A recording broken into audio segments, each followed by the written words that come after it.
What if the greatest military weakness of humanity wasn't a weakness at all, but our deadliest advantage? They laughed at our aim until they realized we were hitting targets they couldn't even see. This is how humanity changed its destiny among the stars. They were laughing at me. The entire Galactic Assembly arena, filled with beings from across 17 star systems, was erupting and barely contained snickers and outright guffaws as I stood on the firing platform. The weapons demonstration had been going for nearly 6 hours, and now the humans were up. Last, of course. Always last. I'm Captain Rhett Voss, Earth's military liaison to the Galactic Council, and right now I was the joke of the universe. "Aim lower, human," shouted a Triaxian diplomat from the stands, his triple-jawed mouth spreading into what passed for a smile in their species. His iridescent skin flashed patterns of amusement. "Perhaps your primitive eyes need calibration." More laughter, more flashing of appendages and chittering of mandibles. I adjusted my stance, feeling the familiar weight of my modified M89 pulse rifle against my shoulder. The targeting system, our best Earth tech, displayed precisely what I needed to see, though to the gathered aliens I might as well have been aiming with a slingshot. "Commander," whispered Lieutenant Mira Sloan through my earpiece, "3 more have just activated near Section G." I gave a subtle nod, knowing she was watching from her station at the observation deck. Mira was my right-hand, brilliant strategic mind, ice cold under pressure. She'd spotted the anomalies first 2 hours into the other species demonstrations. "Confirmed," came Eli Draven's voice, our tech specialist. "That brings the total to 17 stealth units. Their cloaking field is using a quantum frequency we shouldn't be able to detect, but they didn't account for the atmospheric distortion patterns." I missed another shot, deliberately. The shot went wide of the hovering target disc, and the arena's automated system registered another failure for humanity. The digital scoreboard flickered, placing us dead last among all participating civilizations. The Vexari ambassador, with his crystalline exoskeleton, leaned toward his aide. "I told you they were barely out of their primordial soup," he hissed, not even bothering to lower his voice. "Their neural systems can't possibly compete with evolved species." I lined up another shot, fingers steady on the trigger. To everyone watching, I was pathetically missing a stationary target floating 10 meters ahead. What they couldn't see were the nearly microscopic ripples in the air 30 meters beyond, 15 degrees to the right, and hovering just above the Council Premier's private box. "The one above Premier Azal is armed." Eli's voice was tense in my ear. "Neurotoxin delivery system, if my readings are correct." I squeezed the trigger. The pulse beam seemed to fire wildly off target, earning another round of laughs. But I wasn't aiming at their target. I was aiming at something they couldn't even see. There was the faintest sizzle of electronics as my shot connected with the cloaked assassination drone. Its stealth field wavered for just a microsecond, not long enough for anyone to notice unless they were specifically looking for it. "Direct hit," Mira confirmed. 16 to go. I allowed myself the slightest smile as I adjusted my aim for the next invisible target. The aliens continued to laugh, oblivious to what was actually happening. Because what we were aiming at wasn't what they were watching. The Xandorian general was practically doubled over with laughter, now his forearms clutching his torso. "Perhaps humans should stick to throwing rocks," he bellowed, and his entire delegation roared in agreement. Little did they know that while they mocked our aim, we were quietly saving their lives. "Supershimashes." Commander Eli's voice had a new urgency. "The remaining drones are changing formation. I think they've detected our interference." I nodded again imperceptibly. "How many can we take out before they realize what's happening?" "If we're lucky, maybe half," Mira replied. "After that, they'll either attack or flee." "Then we'd better work fast," I muttered, lining up my next shot, because I'm getting really tired of being laughed at. I fired again. Another miss. Another round of alien laughter. Another assassination drone disabled. And so the game continued, with the fate of the Galactic Council hanging in the balance, while its members mockingly applauded what they thought was humanity's greatest failure. They had no idea we were just getting started. You have to understand, humans weren't exactly welcomed with open arms into the Galactic Assembly. 6 months ago, when our deep space probes finally made contact with the Xandorian scouting fleet, we thought it would be the beginning of a new era for humanity. First contact. the stuff of dreams and nightmares. Turns out it was a bit of both. You're a level 2 civilization at best, the Zendorian ambassador had told me during our first official meeting. His translucent tentacles waved dismissively as he spoke. Barely mastered your own solar system, still killing each other over resources. Frankly, the only reason you're here at all is the Accords of Inclusion. The Accords, a fancy way of saying they were legally obligated to at least pretend to care about our existence. Some ancient treaty signed millennia before humans even discovered fire. We appreciate the opportunity, I'd said through gritted teeth, because what else could I say? Earth needed allies, not enemies. Especially once we learned just how vast and dangerous the galaxy really was. So here we were at the Galactic Assembly Arena, a massive space station orbiting a neutral star at the crossroads of 7 major trade routes. The military showcases were held once every 12 cycles, whatever that meant in Earth time, and they determined everything from trade agreements to defense alliances. Your performance here literally shaped your species' future. No pressure, right? Commander, incoming transmission from Earth Command. Mira's voice cut through my thoughts as I prepared for another deliberate miss. General Hayes wants a status update. Tell him we're making friends and influencing people, I muttered, squeezing off another shot that sailed past the target drone and connected with a cloaked assassination device hovering near the Palexian delegation. And maybe mention that someone's trying to murder half the Galactic Council while we're being used for comic relief. Diplomatic as always, sir, Mira replied, and I could hear the ghost of a smile in her voice. The truth was, this wasn't just about salvaging human pride. When Eli first detected the stealth drones during the Traxian weapons demonstration, we'd had a choice alert the Council security forces, who viewed us somewhere between a curiosity and an annoyance, or handle it ourselves. Security alert from unproven species. They'd laugh us out of the quadrant, Eli had argued. He wasn't wrong. Besides, Mira had added, if we expose the plot ourselves with evidence, it changes our position here entirely. So we'd developed our strategy on the fly. Use our turn at the weapons demonstration to quietly eliminate the threat while appearing hopelessly incompetent. It was a gamble, but honestly, what choice did we have? Another one down, I confirmed as my shot seemingly went wild, drawing more mockery from the crowd. How many active? 14, Eli responded. But they're starting to adjust their positioning. I think they've detected energy signatures from their fallen comrades. I scanned the massive amphitheater, taking in the thousands of alien delegates. Some looked vaguely humanoid bipedal with recognizable features. Others defied description, clouds of sentient gas contained in floating spheres. Crystalline beings that seemed to phase in and out of our reality, creatures composed entirely of what appeared to be liquid light. And all of them thought humanity was a joke. The Vexari ambassador was particularly vocal. Let the records show, he announced loudly, that humanity's combat efficiency rating is currently registering at 0.03 on the galactic scale. I moved to classify them as non-strategic in all defensive considerations.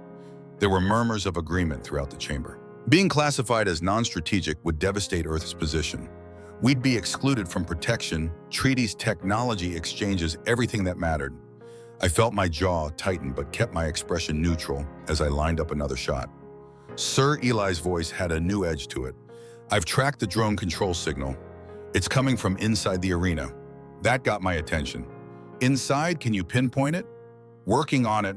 But whoever's behind this isn't just trying to eliminate targets, they're making a statement. These drones are positioned to take out representatives from every major alliance simultaneously. An attempt to destabilize the entire council, Mira concluded. The political fallout would be catastrophic. I missed another shot, this one taking out a drone hovering mere inches from a young Andarian diplomat, a species known for their peacemaking efforts across 3 spiral arms. Sir, Eli again, I think I've narrowed down the control signal. It's coming from the Vexari delegation. My eyes flicked toward the crystalline beings who'd been our most vocal critics since Earth joined the assembly. Are you absolutely certain, Shane? I asked, keeping my voice low as I readied another shot. 97%, Eli confirmed. The signal's being bounced through several relays, but the origin point is definitely in their section. Well, wasn't that interesting? I took another wild shot, disabling another drone, and tried not to react to the renewed wave of laughter. You know what the most fascinating thing about humans is?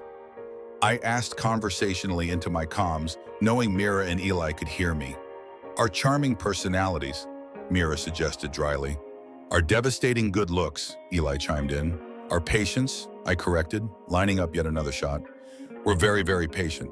But when that patience runs out, I fired, hitting another invisible drone. We tend to make quite an impression. I glanced at the timing display. 4 minutes left in our demonstration. 11 drones still active. And a saboteur about to learn a very important lesson about underestimating humans. Eli, I need you to isolate that control signal and be ready to expose it on my mark. Mira, alert our backup team to stand by near the Vexari delegation. Let's finish this demonstration with a bang, shall we? With pleasure, Commander, they replied in unison. I took a deep breath and adjusted my rifle settings. Time to show the galaxy what humans are really capable of. The thing about being underestimated is that it gives you room to maneuver. And right now I needed every advantage I could get. 2 minutes left in the human demonstration, announced the automated system, its synthesized voice displaying more emotion than most of the council members. Current accuracy rating, 0.02 and declining. The Triaxian delegate was practically wheezing with laughter now. Perhaps we should lower the difficulty level for our primitive friends, he called out, triggering another wave of amusement through the arena. Eli, I whispered. What's the status on those remaining drones? They're definitely reacting to the loss of their companions, he responded, starting to move in erratic patterns. 9 of them are now converging toward high-value targets, the Premier, the Security Chief, and the Diplomatic Corps leaders. Mirror your assessment. We have approximately 90 seconds before they launch their attack, she replied coolly. The timing would coincide with the end of our demonstration, maximum political impact, minimal chance for response. I nodded slightly, taking in the information while maintaining my outward appearance of frustration at my continued misses. Commander, Eli's voice had dropped to an urgent whisper. I've confirmed the signal origin. It's Ambassador VexLoran himself. And there's more. I've decrypted fragments of communications. This isn't just a coup attempt. They're trying to frame Earth. My blood ran cold. Explain. The drones contain synthetic compounds only found on Earth. Military-grade materials that we brought as part of our delegation's equipment. If they succeed, Earth would be condemned as terrorists, Mira finished. We'd be expelled from the assembly at best. At worst, she didn't need to complete the thought. At worst, humanity would find itself facing the combined might of every advanced civilization in this sector of the galaxy. We wouldn't last a week. 1 minute remaining in demonstration, the system announced. Change of plans, I said decisively. Eli, do we have enough evidence to prove the Vexari connection? Yes, but it's complicated. I'd need access to the central security systems to display it conclusively. I glanced at the assembled aliens, still openly mocking our performance. Their arrogance was about to become our greatest asset. Myra, contact Lieutenant Commander Harper. Tell her I'm initiating protocol reveal. Sir, that's not... Just do it. I cut her off.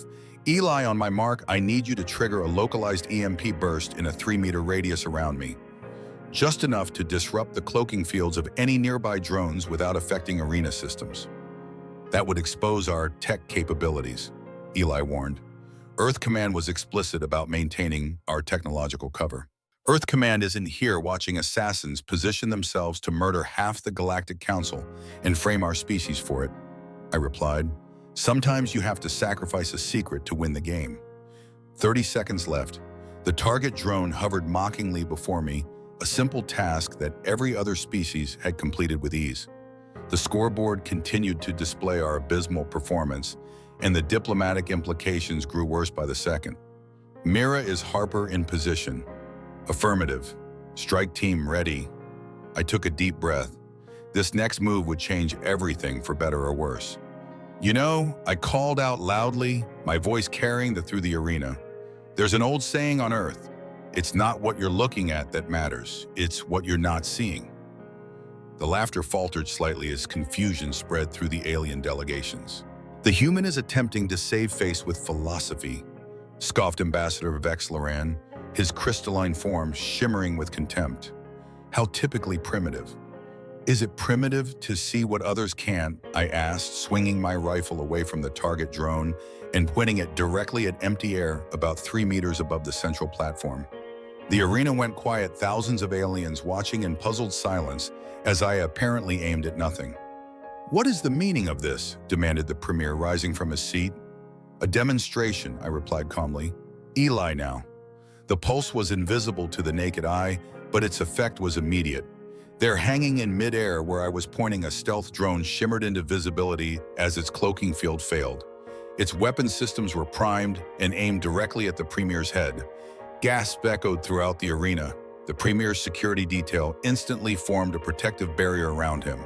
"Security breach," shouted the chief of assembly, defense, his tendrils flaring with alarm pheromones. "Unknown weapon detected." "Not unknown," I corrected, keeping my rifle trained on the now visible drone. "And not alone." I fired, and the drone exploded in a shower of sparks. Before anyone could react, I swung my rifle to another seemingly empty spot and fired again. Another drone appeared as it was destroyed.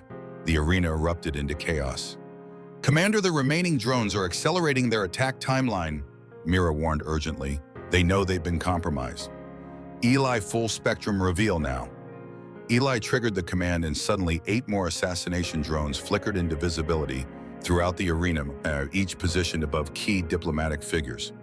"Those aren't ours," I shouted over the panicked cries. "They're assassination drones, and they're about to strike." The security forces were mobilizing, but too slowly. The drones were already beginning to move toward their targets. "Lieutenant Commander Harper, strike team go," I ordered. In a coordinated movement, 15 human soldiers who had been positioned throughout the arena as diplomatic attachés drew concealed weapons and fired in perfect synchronization. 8 drones dropped simultaneously, their neutralized hulks clattering onto the arena floor. Stunned silence fell over the assembly. I lowered my rifle and turned to face the Premier's box. "Premier Ezal, on behalf of Earth, I must formally request emergency security protocols. What you've just witnessed is an assassination attempt against multiple assembly leaders." The Premier rose slowly, his compound eyes fixed on me with newfound intensity. "Explain yourself, Captain Voss." "With pleasure," I replied, then turned to face the Vexari delegation. "And perhaps Ambassador Vex Lauren would like to explain why the control signal for these drones originates from his position." The crystalline ambassador's facets flashed with outrage. "This is outrageous. The human is attempting to deflect from their pathetic performance with all the accusations." "Eli, I said calmly, "please display the signal tracking data here on the main arena screens." The massive displays flickered to life, showing a complex web of signal pathways, all converging on the Vexari section, specifically on Vexlaron himself. "This is fabricated," he sputtered, his crystalline structure vibrating with anger. "A primitive deception, is it?" I asked, nodding toward Mira, who had joined me on the platform.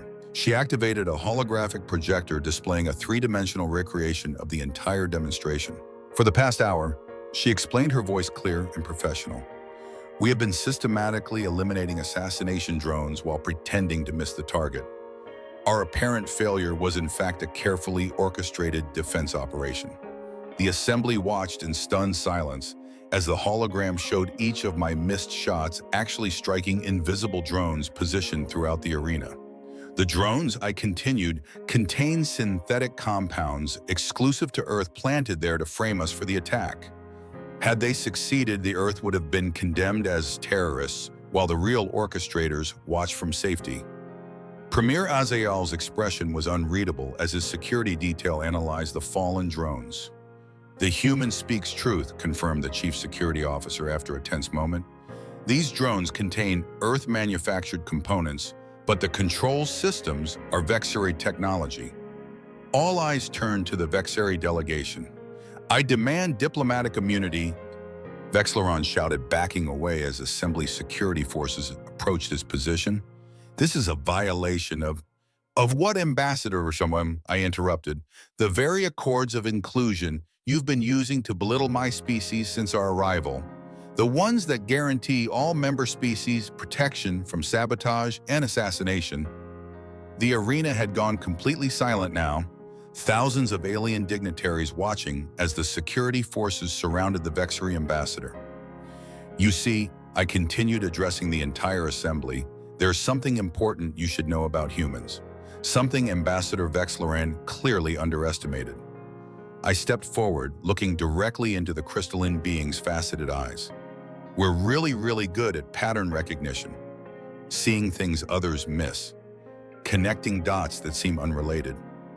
And most importantly, I lowered my voice, though the arena's acoustics carried it to every corner. We excel at turning disadvantages into advantages. Premier Azal rose from his seat, his tall, elegant form commanding immediate attention. Captain Voss, he addressed me formally. It appears the Assembly owes you and your species an apology. Your unconventional methods have unmasked a plot that our most sophisticated security systems failed to detect. I inclined my head respectfully. We're just grateful we were able to prevent a tragedy, Premier. Security Council, Azal continued. Take Ambassador Vexloran into custody pending a full investigation. Captain Voss, I request your team's assistance in that investigation. Of course, Premier, I replied. Earth stands ready to assist. As the security forces led the protesting Vexari ambassador away, the mood in the arena had transformed completely. The mockery was gone, replaced by something new, something I'd been hoping to see since humanity first joined the assembly. Respect. Commander Eli whispered through our comms, "You just changed the game entirely." No, I corrected him, quietly watching as diplomats from across the galaxy looked at us with newfound appreciation. We all did. The next 12 hours were a whirlwind of security briefings, interrogations, and diplomatic meetings. I hadn't slept, barely eaten, and was running on stims and adrenaline as I stood before the hastily convened emergency council. The Grand Chamber was different from the arena, more intimate, with seating for only the highest-ranking representatives from each species. The lighting was subdued, creating pools of illumination around each delegation. The atmosphere was tense, electric, with the aftermath of near catastrophe. Captain Voss, Premier Azal's voice resonated through the chamber. The Council has reviewed your evidence and the preliminary findings of our investigation. Before we proceed, we would like you to explain in your own words how you detected what our most advanced security systems could not. All eyes were on me. Mira and Eli stood at parade rest slightly behind me, their presence a reassuring anchor. Premier honored representatives, I began. It wasn't superior technology that allowed us to detect the threat. By your standards, our tech is modest at best. This earned a few murmurs of agreement. At least they weren't laughing anymore. What helped us was something uniquely human, something that evolved on our world through millennia of survival against overwhelming odds. I activated the holographic display showing high-resolution images of Earth's natural predators. On our planet, humans weren't the strongest, the fastest, or the most naturally armored species. We were in many ways vulnerable, so we developed exceptional pattern recognition. The ability to spot the nearly invisible ripple of a predator moving through tall grass, the subtle displacement of air that might indicate an ambush.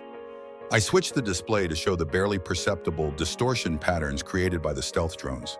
When Lieutenant Draven first noticed these atmospheric anomalies, they appeared similar to predatory camouflage techniques we've evolved to detect.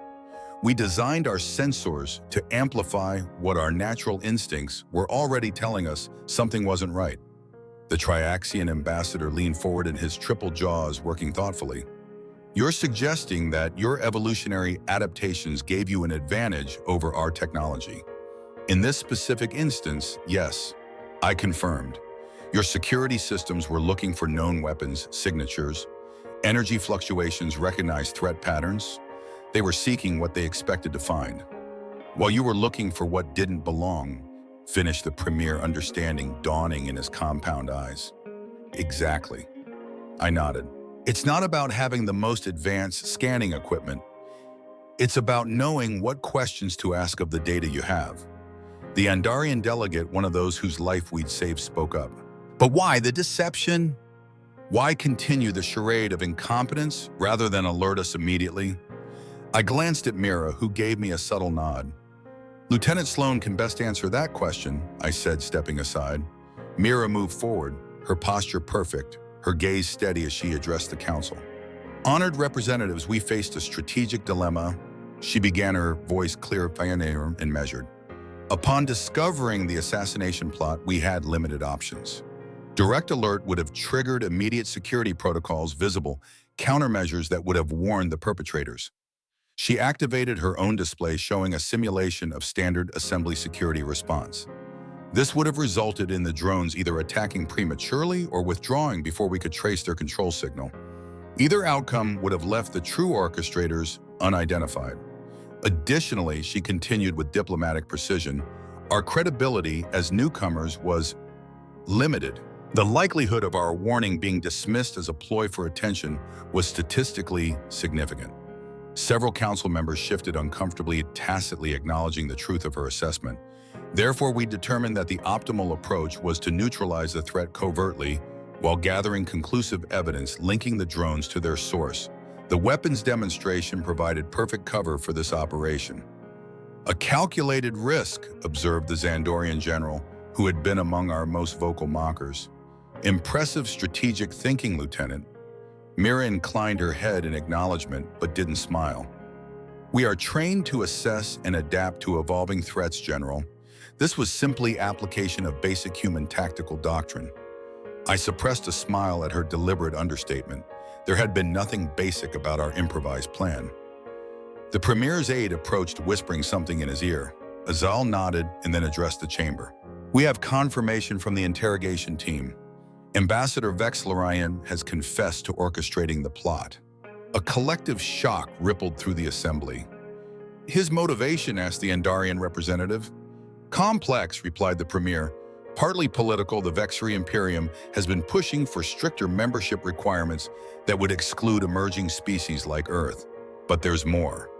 He gestured and a new holographic display activated, showing technical specifications that made Eli straighten beside me. The Vexari have been developing quantum phase weaponry in violation of the Non-Proliferation Accords. The Premier continued. Ambassador Vexlarian feared that human pattern recognition abilities might eventually detect their hidden research facilities during scheduled inspection visits. So they weren't just mocking our capabilities, I realized aloud. They were actively trying to discredit us before we could become a threat to their secret programs. A correct, Captain, confirmed Azal. Your species' observational skills represented a significant security risk to their illegal operations. This assassination plot would have eliminated key council members while simultaneously framing Earth, removing both threats in one stroke. The chamber fell silent as the implications sank in. Finally, the Xandorian general spoke, his forearms folded across his chest. I believe I owe you an apology, Captain Voss. We all do. No apology necessary, General, I replied diplomatically. First impressions can be deceiving. That's something humans understand well. Nevertheless, the Premier interjected, this council has misjudged Earth and its representatives. A formal acknowledgement will be issued and your species' status within the Assembly will be appropriately reconsidered. That was more than we could have hoped for a complete reversal of our political fortunes in less than a day. Thank you, Premier, I responded. Earth values its place in the galactic community. We look forward to proving ourselves worthy allies in more conventional ways going forward. A ripple of appreciative laughter, genuine, this time not mocking, spread through the chamber. There is one more matter, Azal said, his tone becoming more formal. The Security Council has submitted a recommendation regarding Earth's role in future Assembly defense protocols. Here it comes, I thought, bracing myself. Despite our success, bureaucracy could still relegate us to some minor ceremonial position. In light of your species' unique observational capabilities and strategic adaptability, Premier Azal continued. The Council proposes that Earth be granted Tier 1 security clearance and assigned oversight responsibility for the Assembly's Counter-Infiltration Division. I barely managed to keep my expression neutral. Tier 1 clearance. For a species that less than 24 hours ago had been considered barely worth acknowledging, it was unprecedented. Earth would be honored to accept such responsibility. I replied, carefully aware that Mira and Eli were working equally hard to conceal their shock. Excellent, the Premier concluded. The details will be arranged through appropriate diplomatic channels. This emergency session is adjourned. As the representatives began to disperse, many approached our small team offering congratulations and expressions of newfound respect. The Triaxian ambassador particularly seemed eager to establish a more positive relationship. "Your shooting wasn't so terrible after all, Captain," he said with what I now recognize as a gestural indication of humor. "Thank you, Ambassador," I replied with a smile, though I must admit I'm a much better shot when I can actually see my target. 3 days later, Mira, Eli, and I stood on the observation deck of the assembly station, looking out at the vast star field beyond the reinforced viewports. Earth was too distant to see from here, but I found myself searching for the Sol system anyway. "Command Center responds to our report," Mira said, handing me a data tablet. "General Hayes seems surprised by our new status." I skimmed the message, chuckling at the careful diplomatic language that barely concealed Hayes' astonishment. "Earth High Command expresses cautious optimism regarding recent developments," I read aloud. "While the unexpectedly positive outcome is acknowledged, Captain Voss is reminded that standard protocols exist for a reason. A polite way of saying, 'Good job, but don't ever pull that stunt again,'" Eli translated with a grin. "Pretty much," I agreed, passing the tablet back to Mira. Though the authorization for expanded technological exchange makes it clear they're not too upset with our methods. The door to the observation deck slid open and Premier Azal entered, accompanied by only 2 security officers rather than his usual entourage. We straightened immediately, offering the formal assembly salute. "At ease," he said, waving off the formality. "This isn't an official visit." The Premier moved to stand beside us at the viewport, his tall, slender form silhouetted against the stars. For a long moment, he simply gazed outward in silence. "You know," he finally said, "I've been Premier for 73 cycles. In that time, I've witnessed the admission of 12 new species to the Assembly. None has made quite the entrance that Earth has." "We do tend to make an impression, sir," I replied carefully. Azael made a sound that might have been a laugh. "Indeed, your species reminds me of the Caldorians. They joined the Assembly over 400 cycles ago. Similarly underestimated at first. Now they oversee our theoretical physics division." He turned to face us directly. "But even they didn't uncover an assassination plot and expose a rogue ambassador in their first assembly appearance." "We got lucky," I said modestly. "No, Captain," Azal corrected me firmly. "Luck had nothing to do with it. You observed, analyzed, adapted, and executed a complex counterintelligence operation with minimal resources and no prior warning. That is not luck. That is exactly the kind of thinking the Assembly needs." He gestured toward a distant star cluster barely visible from our position. "The galaxy is changing, Captain Voss. Old alliances shift. New threats emerge. Species that have been dominant for millennia grow complacent. The Assembly's traditional approaches to security and intelligence may no longer be sufficient." "You're anticipating future challenges," Mira observed. "Always, Lieutenant Sloan. That is the Premier's duty. And what I see on the horizon concerns me greatly." Eli looked up from the datapad he'd been quietly monitoring. "The Vexari weren't acting alone, were they?" Azal's compound eyes fixed on Eli with new interest. "Your analyst is perceptive, Captain." "He's the best we have," I confirmed. "And correct," the Premier acknowledged. "Our investigation has uncovered links to at least 3 other species' covert operations divisions. The assassination attempt was merely one component of a larger destabilization effort." I felt a chill that had nothing to do with the observation deck's temperature. "You're talking about a conspiracy within the Assembly itself. One that has likely been developing for decades," Azal confirmed grimly. "Hidden beneath layers of diplomatic courtesy and procedural bureaucracy." "And you think humans can help expose it?" Mira said. It wasn't a question. "I know you can," Azal replied with surprising conviction. "Your species possesses something the conspirators don't expect and can't easily counter, a fundamentally different perspective. You see patterns where others see only noise. You find connections that our standardized security protocols miss entirely." He turned back to the viewport, his reflective eyes taking in the vast starscape. "The formal announcement will come tomorrow, but I wanted to inform you personally. Earth is being appointed to lead a special interspecies task force. Your mission will be to identify and neutralize the broader conspiracy before it can strike again. I exchanged glances with Mira and Eli, reading their mixture of surprise and determination. Premier Big, I said carefully, we're honored by your trust, but this is well beyond what Earth High Command was expecting. We're still newcomers to the Assembly.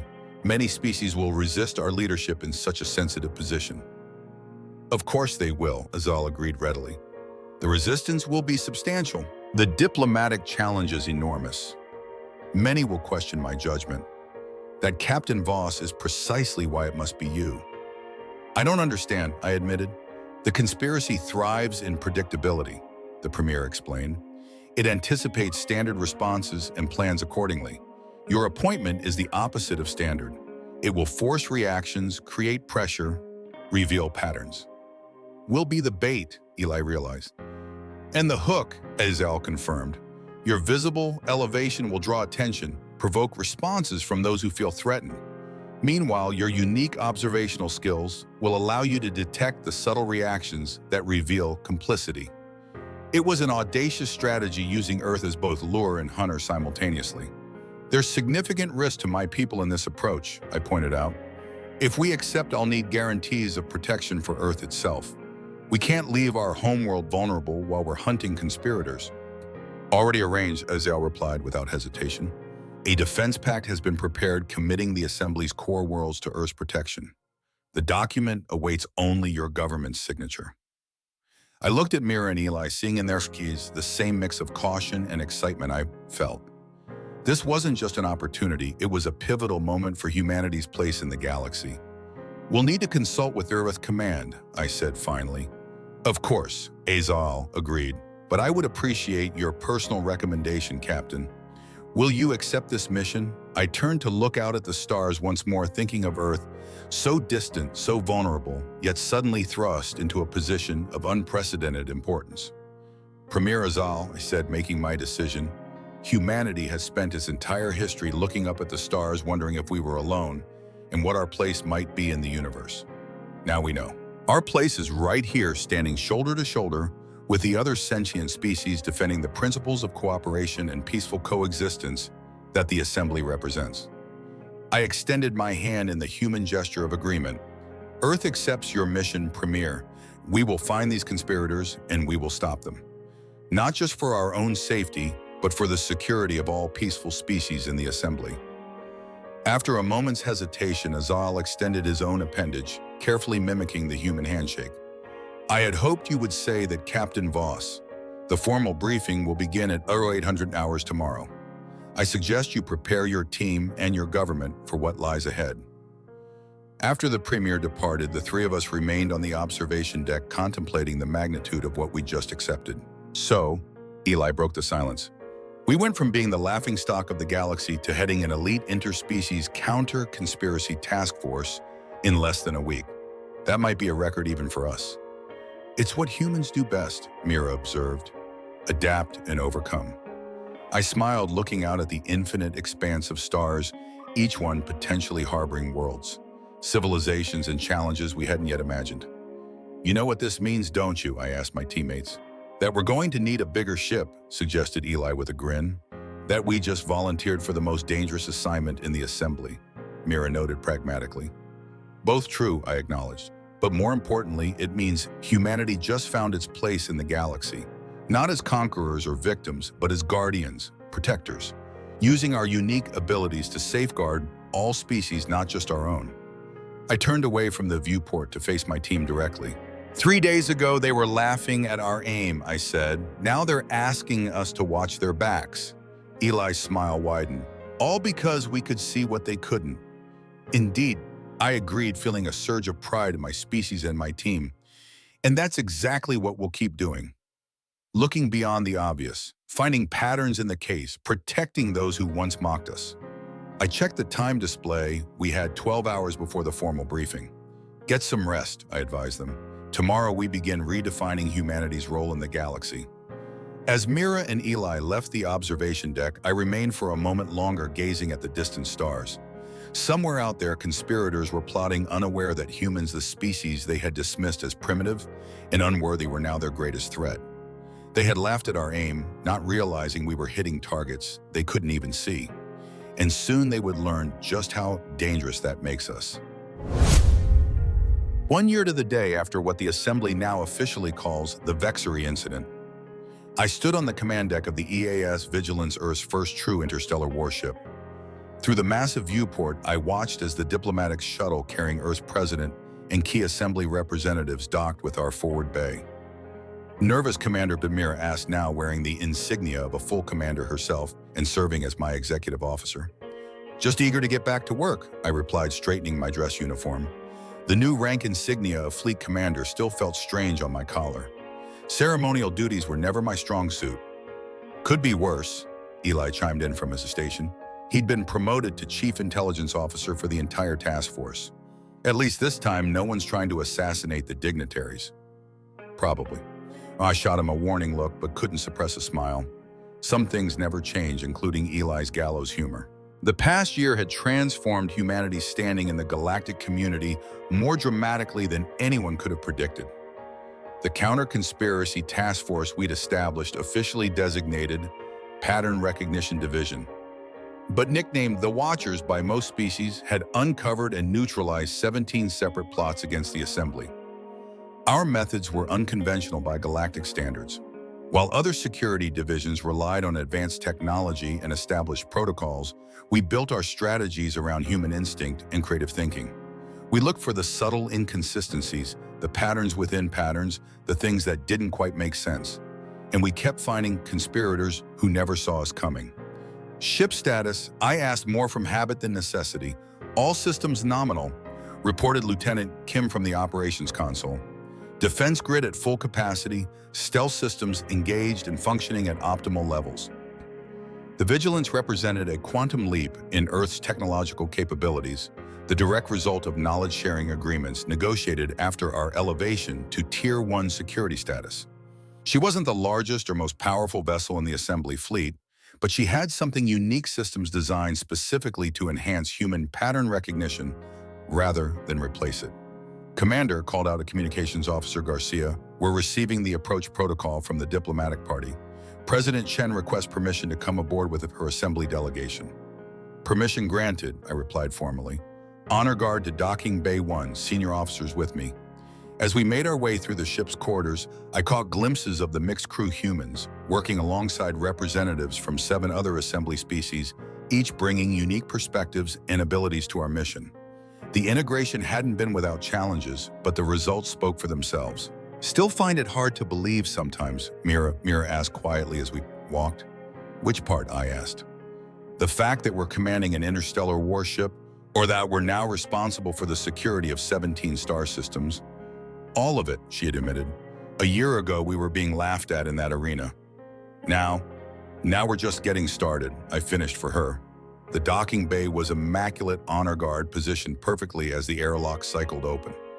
President Chen emerged first, followed by Premier Azal and representatives from the Assembly's core worlds. We exchanged formal salutes, followed by the more elaborate greeting rituals required by Assembly protocol. "Fleet Commander Voss," President Chen said warmly, "the Vigilance is even more impressive than the specifications suggested." "Thank you, Madam President," I replied. "She's proven herself in combat 3 times already." "Indeed," interjected Premier Azal. "The Battle of Proxima Centauri has already entered Assembly tactical archives as a textbook example of asymmetrical engagement strategy." I nodded in acknowledgement but didn't elaborate.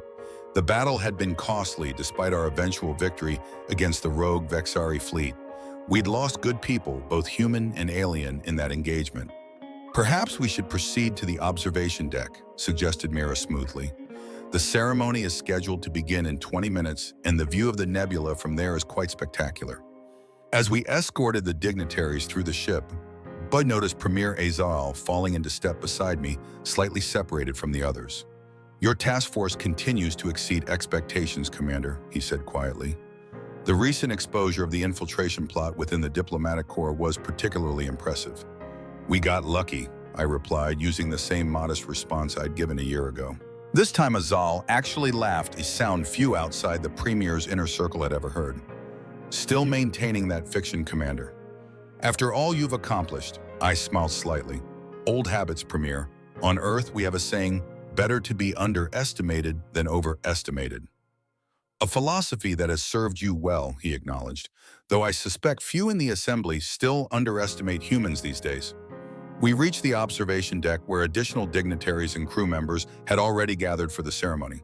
Through the massive viewports, the Helix Nebula spread its spectacular colors across space blue-green tendrils of cosmic gas illuminated by the birth of new stars within. Beautiful, isn't it? I commented as we paused before entering the main gathering. Indeed, Azal agreed, though I confess I find myself more intrigued by what lies beyond it. I glanced at him curiously. The uncharted regions. Precisely, he confirmed. For 10,000 cycles, the assembly has expanded slowly, cautiously, maintaining strict boundaries with the territories beyond our established trade routes. The outer reaches, I said, naming the vast, unexplored regions that lay beyond assembly space. You're worried about what's out there. It wasn't a question. Over the past year, I'd learned to read Azal's subtle indicators of concern. The conspiracy your team has been dismantling, Commander, it's more extensive than we initially believed. The evidence suggests connections to powers beyond our borders, ancient powers that may have been watching us for centuries. A chill ran through me. You think we're being studied? I think, Azal said carefully, that the assembly has grown complacent. We've believed ourselves to be the pinnacle of galactic civilization for so long that we've forgotten a fundamental truth of the universe. There's always something bigger. I finished understanding immediately. Exactly. He turned from the viewport to face me directly. The ceremony today isn't just to commemorate the anniversary of the Vexury incident, Commander. It's to officially announce the expansion of your mandate. Expansion, I echoed, suddenly alert. The Council has voted to establish a new division, the Beyond Boundary Exploration Command. Its mission will be to venture into the outer reaches, establish contact with whatever civilizations exist there, and determine if they pose a threat to Assembly security. I felt my pulse quicken. And let me guess, you want humans to lead this division too. Not just lead it, Commander, define it. Your species possesses something the Assembly desperately needs: the ability to face the unknown without preconceptions, to see patterns where others see only chaos, to adapt to circumstances that defy established protocols. He gestured toward the gathered dignitaries. Today's ceremony will include the formal commissioning of 3 additional Earth vessels, sister ships to the Vigilance. Together, they will form the core of the new exploration fleet. I was speechless for a moment, trying to process the implications. This wasn't just a new assignment, it was a fundamental shift in the Assembly's approach to the galaxy. Premier, I finally managed. This is unprecedented. Earth has been part of the Assembly for barely 18 months. Yes, he agreed readily. And in that time, you've transformed our security operation, exposed infiltrators that had evaded detection for decades, and demonstrated tactical innovations that our military theorists are still struggling to fully comprehend. He looked back toward the nebula, its swirling colors reflecting in his compound eyes. The Assembly needs humans, Commander Voss, not despite your differences, but because of them.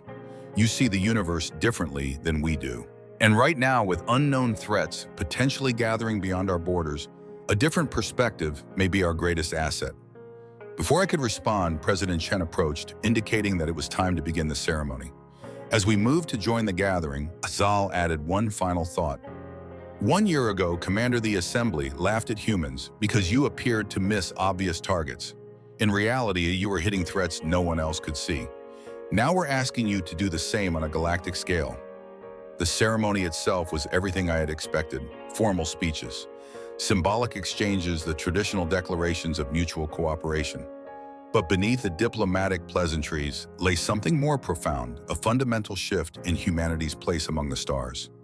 As I stood at the podium to deliver my acceptance speech, I looked out at the assembled dignitaries, beings from worlds I had only dreamed of as a child, now allies and comrades. 1 year ago, I began. Humanity stood in the arena, appearing to fail at the simplest of tasks. Today, we stand before you as partners in a greater mission: to explore, to protect, to discover what lies beyond the boundaries we've accepted for too long. I gestured toward the nebula visible through the viewport. Earth has always been a world of explorers.